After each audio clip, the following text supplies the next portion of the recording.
ongera ukegure kongera ubuzima nawe reba niko kavutse cyakora yibyaje kavunikiye mu nda.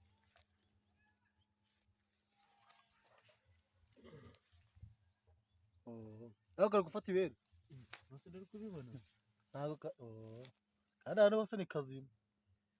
ahandi hose ni kazima ariko daramuka nawe reba ni byinshi umuntu aba akwiye gushimira Imana. Gafata umuntu